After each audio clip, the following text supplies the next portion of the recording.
Saudara, jargon yang namanya program revolusi mental. Saya yang pertama kali menolak. Saya sampaikan ke Bapak Presiden, menteri-menterinya, jenderal-jenderalnya, kenapa harus revolusi mental? Kenapa bukan revolusi akhlak? Apa jawab mereka? Sama aja. Oh beda, saya bilang. Ada beberapa menteri, beberapa jenderal menanyakan langsung ke saya, apa bedanya Habib? Beda. Revolusi mental, saudara, itu adalah revolusi yang dicanangkan oleh Karl Marx. Siap bahwa agama itu belenggu bagi umat manusia. Lalu kalau revolusi akhlak itu misi kenabian. Bukan misi Habib, bukan misi kiai, bukan misi tuan guru, bukan. Bukan saudara, misi Nabi. Nabi yang mengatakan innama bu'itsu liutammima makarimal akhlak. Itu misi kenabian, penyempurnaan akhlak. Nah begitu saya mau tanya nih, mau revolusi mental atau revolusi akhlak? Jawab yang kompak, mental atau akhlak? Mental atau akhlak? Takbir. Siapa yang teriak-teriak saat kampanye revolusi mental? Dari tahun 1955 sampai 1965, saudara, yang teriak saat kampanye dengan revolusi mental adalah PKI, Partai Komunis Indonesia.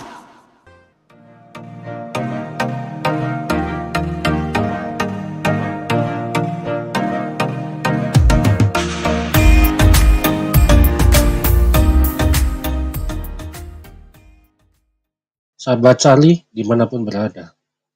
Sebelum kita masuk ke pembahasan inti, mari kita coba buka lebar-lebar tentang satu hal. Kenapa jargon revolusi itu begitu sering dipakai di negeri ini? Ada apa dengan jargon revolusi? Kalau kita mundur ke belakang, Soekarno menggaungkan revolusi mental di era tahun 50 sampai tahun 65. Katanya bangsa ini butuh mental baru, bekerja keras, jujur, berdaulat, dan bertanggung jawab. Tapi jangan lupa, waktu itu PKI juga ikut menunggangi jargon yang sama. Revolusi mental akhirnya punya bayangan ideologi kiri yang sangat kuat. Jadi sering dianggap itu adalah sebagai ideologi komunis. Kemudian kita lihat Jokowi. Sejak 2014 kembali membangkitkan jargon yang sama, revolusi mental, yang katanya untuk membangun birokrasi bersih, disiplin, dan modern. Pertanyaannya, apakah berhasil? Atau sekedar slogan politik untuk membungkus kegagalan sistem? Di sisi lain, hadir Habib Rizik dengan jargon baru, revolusi akhlak. Ia menyebut bahwa umat Islam harus bangkit dengan akhlak mulia. Terdengar mulia, tapi jangan salah, kata revolusi sendiri punya makna keras, radikal, bahkan identik dengan pertarungan ideologi. Kalau tadi Bung Karno dengan Jokowi konteksnya dalam berbangsa dan bernegara, namun di dalam pemaparan ataupun dakwahnya Rizik Syihab menggunakan revolusi mental, revolusi akhlak, itu adalah konteks dalam beragama. Jadi dua sumber outputnya yang berbeda. Nah pertanyaannya, apakah ini benar-benar misi Nabi? Atau justru sekedar pinjaman retorika dari ideologi komunisme yang dibungkus agama? Nah teman-teman semuanya, polemik yang hari ini kita bedah bersama bedanya di mana sih revolusi mental dengan revolusi akhlak yang sama-sama menggunakan kata revolusi? Bahayanya di mana? Dan kenapa jargon revolusi ini selalu dipakai untuk menggiring umat, entah atas nama bangsa atau atas nama agama? Jadi dua tokoh Indonesia, Jokowi dengan Bung Karno, menggunakan revolusi. Kata revolusi itu konteks dalam berbangsa dan bernegara. Rizik Syihab menggunakan kata revolusi dalam konteks beragama. Mari kita kupas dan kita bongkar polanya, bagaimana analisanya, dan apa sih perbedaan antara revolusi mental dengan revolusi akhlak. Nah, saya akan membedah beberapa poin yang akan saya sampaikan. Revolusi mental versus revolusi akhlak. Jalan bangsa atau jalan komunis. Perbandingan dulu ya saya sebutkan ya, jargon ya. Revolusi mental Jokowi tahun 2014. Konteksnya diluncurkan saat kampanye dan awal masa kepresidenan Jokowi. Makna resminya adalah perubahan pola pikir bangsa dari malas, korup, tidak produktif menjadi disiplin, kerja keras, dan inovatif. Inspirasinya lebih dekat pada nation building ala Soekarno yang pernah menggaungkan revolusi mental tahun 57 yang kemudian ditunggangi oleh PKI. Implementasinya dipakai untuk program birokrasi, pendidikan, dan budaya kerja. Ciri-cirinya retorika pembangunan, soft power untuk modernisasi, bukan gerakan politik massa. Kemudian revolusi akhlak, Rizik Syihab tahun 2020 sampai hari ini. Konteksnya digulirkan pasca kepulangan Rizik dari Arab Saudi dan menguatnya FPI sebagai kekuatan politik religius. Makna yang diklaim mengembalikan akhlak bangsa ke jalan Islam, lawan korupsi, kemungkaran, dan pemimpin zalim. Implementasinya disuarakan di pengajian, aksi massa, dan politik jalanan. Ciri-cirinya retorika perlawanan, mobilisasi massa religius dengan nada radikal dan antagonis.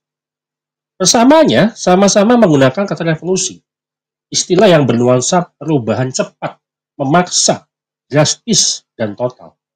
Retorika moral, Jokowi bicara mental, disiplin kerja keras untuk konteks berbangsa dan bernegara.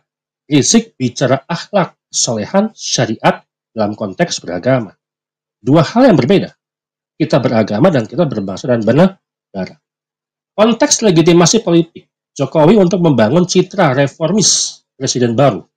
Rizik untuk memobilisasi jamaah atau massa dan legitimasi perjuangan Islam politik, terutama memperkuat legitimasi nasaban mereka sebagai zuriyah Nabi. Apakah ada indikasi komunisme? Dari segi bahasa, kata revolusi memang kerap diasosiasikan dengan komunisme, Marxis atau revolusi proletar. Namun, dalam konteks Indonesia, kata revolusi sudah lama jadi istilah politik umum. Dipakai Soekarno, Orde Baru, bahkan reformasi. Jargon Jokowi, revolusi mental, tidak berindikasi komunisme. Lebih condong ke retorika pembangunan bangsa, terinspirasi nasionalisme Soekarno. Kemudian, jargon Rizik, revolusi akhlak, bukan komunisme murni, tapi metode retorika yang menyerupai komunisme. Karena konteksnya dipakai untuk agama. Retorika total, perubahan cepat, radikal, dan memaksa. Dikotomi lawan-lawan, umat versus rezim ataupun iblis. Mobilisasi massa dengan narasi ideologis. Jadi, meskipun konteksnya adalah agama, metodologinya mirip doktrin revolusioner ala Marxisme ataupun komunisme. Kemudian kita kaitkan dengan pidato ataupun ceramah Rizik Syihab yang menyangkut dengan misi kenabian dan akhlak. Betul, Rasulullah SAW bersabda, sesungguhnya aku diutus hanyalah untuk menyempurnakan akhlak yang mulia. A.R. Ahmad, Al-Bazar, Malik, dan Al-Muwatta. Hadis ini otentik dan sering jadi dalil utama bahwa salah satu misi kenabian adalah membawa akhlak mulia. Makna pentingnya, Nabi tidak mengatakan ataupun mengganti atau menghancurkan akhlak lama, tapi menyempurnakan itman dan takmil. Artinya apa? Akhlak yang sudah ada di masyarakat Arab kala itu seperti menghormati tamu, menolong sesama, tetap dipertahankan. Lalu diluruskan, ditingkatkan, dan disempurnakan dengan syariat Islam. Apakah relevan dengan revolusi akhlak? Apa yang Rizik Syihab sampaikan bahwasanya revolusi akhlak adalah misi kenabian. Metode Nabi adalah graduasi, bukan revolusi. Akhlak, betul, itu adalah misi kenabian. Namun, jargon yang digunakan Rizik Syihab adalah revolusi akhlak tidak sama atau tidak relevan dengan misi kenabian sebenarnya. Metode Nabi itulah graduasi ataupun pendekatan, tidak memaksa, bukan revolusi. Nabi melarang khamr minuman keras secara bertahap. Dari diperbolehkan, kemudian dibatasi, akhirnya dilarang total. Nabi tidak serta-merta melarang perbudakan, tapi mendorong pembebasan budak perlahan-lahan. Kemudian dakwah Nabi adalah proses panjang, penuh kesabaran, hati ke hati, bukan pemaksaan. Bukan memaksa harus berubah akhlaknya, itu tidak.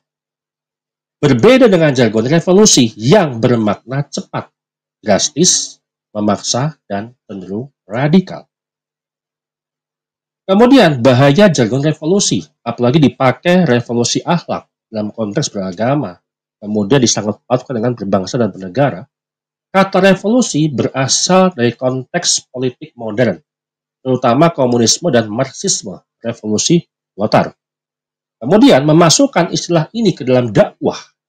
Jadi kita bicara dakwah, bukan kita berbicara berbangsa dan bertanah air. Kita berbicara dakwah, ya, yang kemudian disampaikan kepada umat, yang bisa menimbulkan kesan bahwa Islam sejalan dengan ideologi politik radikal. Padahal Nabi tidak pernah mengajarkan namanya revolusi akhlak, tapi tahapan perbaikan akhlak.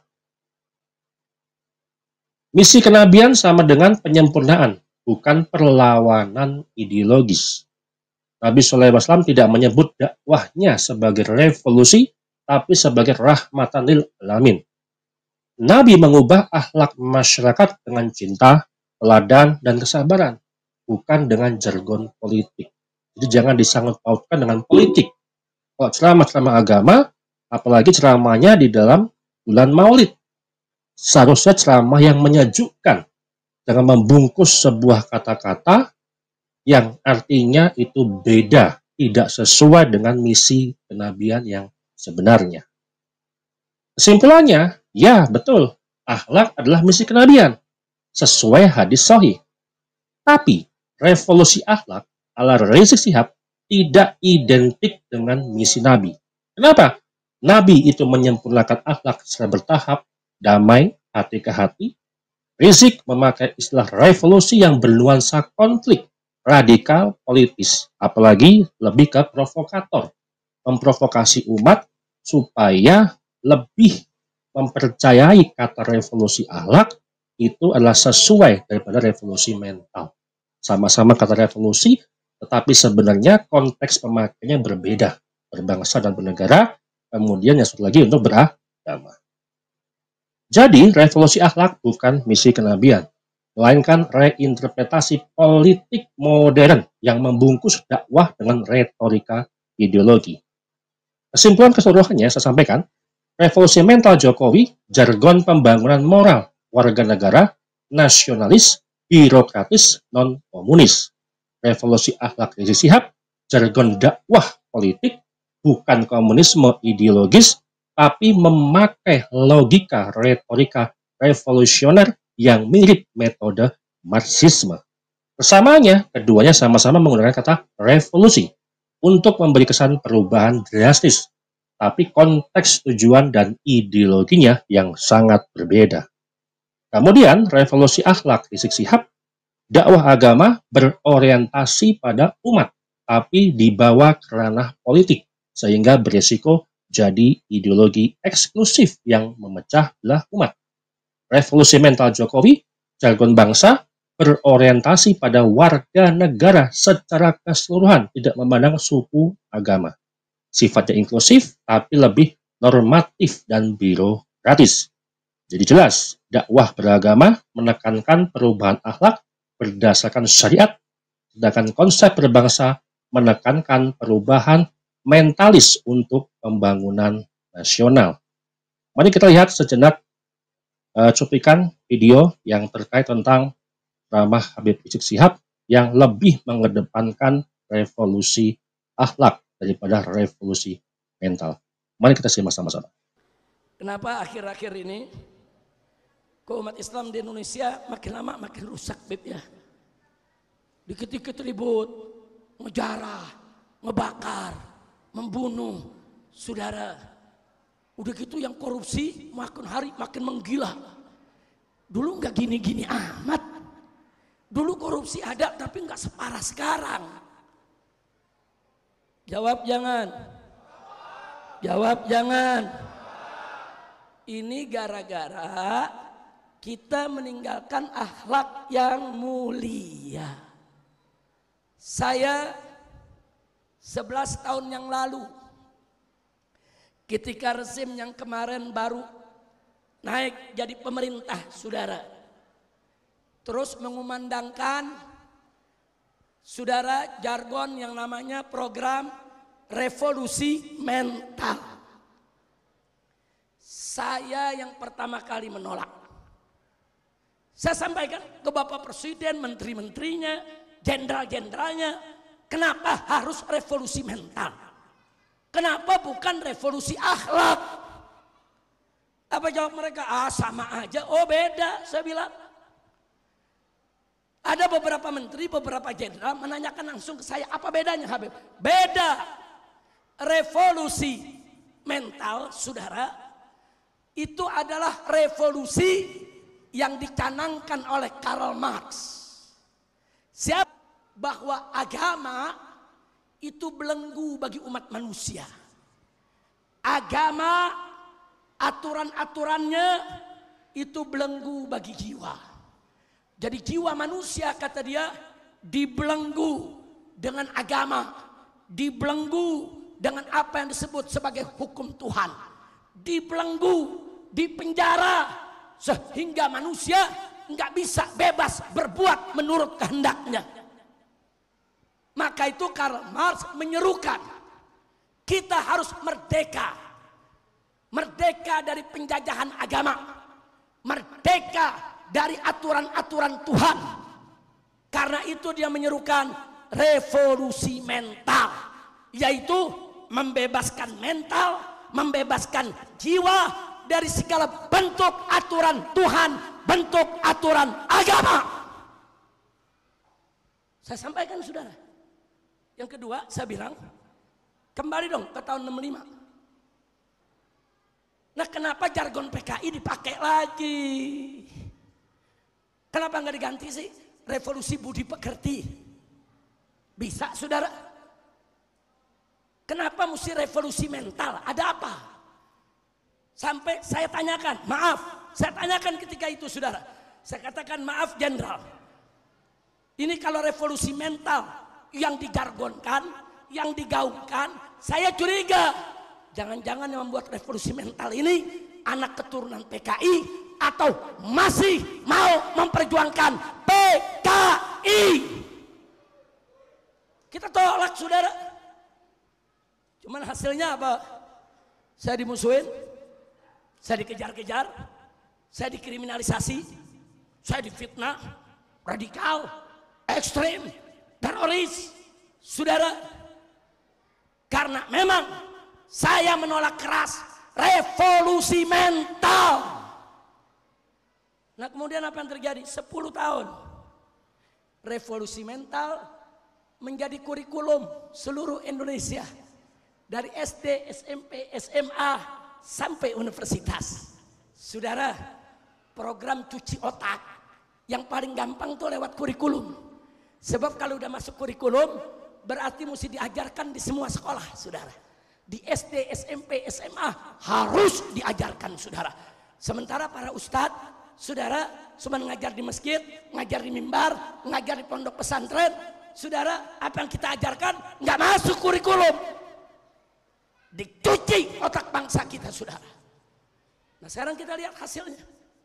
10 tahun cuci otak dengan revolusi mental. Yang ada apa sekarang? Coba kita lihat.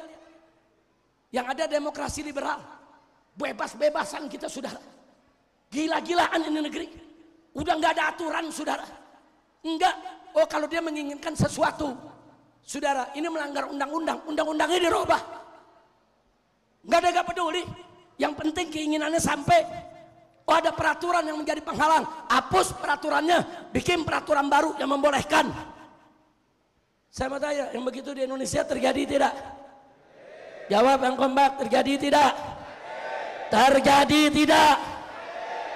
Akhirnya melahirkan apa? Melahirkan para pendusta, para pembohong, melahirkan para koruptor. Itu yang terjadi di negeri kita, saudara. Inna lillahi wa inna ilaihi raji'un, saudara. Lalu kalau revolusi akhlak itu misi kenabian, bukan misi Habib, bukan misi kiai, bukan misi tuan guru, bukan saudara. Misi Nabi yang mengatakan innama bu'itsu liutammima makarimal akhlak.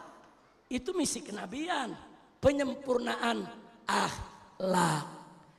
Nah gitu saya mau tanya nih, mau revolusi mental atau revolusi akhlak? Jawab yang kompak, mental atau akhlak? Mental atau akhlak? Takbir. Saudara, dulu zaman Pak Harto, anak-anak muda mungkin belum kenal Pak Harto, cuman denger aja di berita. Dulu zaman Pak Harto, saudara, korupsi ada, bukan gak ada, tapi korupsinya di kolong meja. Korupsinya di mana? Di kolong meja. Kenapa di kolong meja? Masih ada sifat malu. Korupsi tapi malu. Jadi walaupun dia korupsi nggak banyak-banyak, malu. Tapi korupsi tapi masih ada malu dikit, saudara. Begitu reformasi 98, saya pikir lebih bagus ini negara, saudara. Yang terjadi apa? Korupsinya naik ke atas meja. Korupsinya naik ke atas meja, saudara. Paham? Malunya mulai hilang, saudara. Begitu 10 tahun kemarin tuh 10 tahun, tahu apa presidennya? Tahu? Lu jangan sebut, tahu? 10 tahun sama meja-mejanya dikorupsi. Kacau tidak? Ayo jawab yang keempat, kacau tidak? Kacau tidak? Nah, sekarang saya mau tanya, yang begini biarkan atau lawan?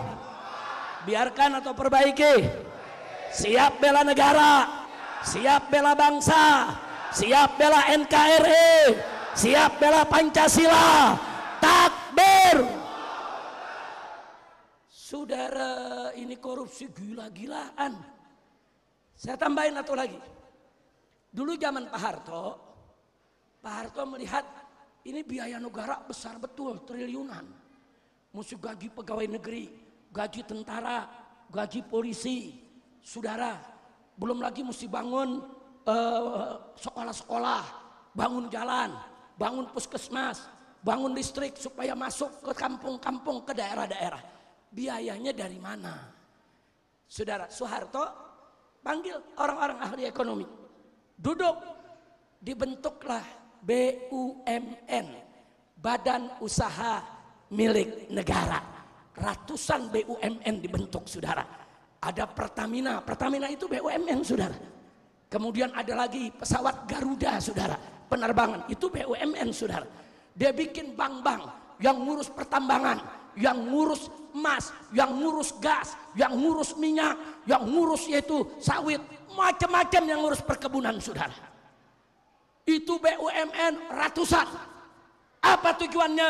Ini BUMN didorong oleh Pak Harto. Kerja, cari duit buat negara, cari, olah itu tambang, olah itu emas, olah itu nikel, berikan buat negara. Itu BUMN dibentuk untuk membiayai negara. Berhasil dibentuk BUMD di daerah, Badan Usaha Milik Daerah, saudara. Setiap daerah ada tuh BUMD-nya, saudara. Untuk apa? Duit yang dikumpulin buat membiayai negara. Bangun rumah sakit, bangun puskesmas, bangun klinik, bangun sekolah, bangun universitas, saudara. Sehingga pajak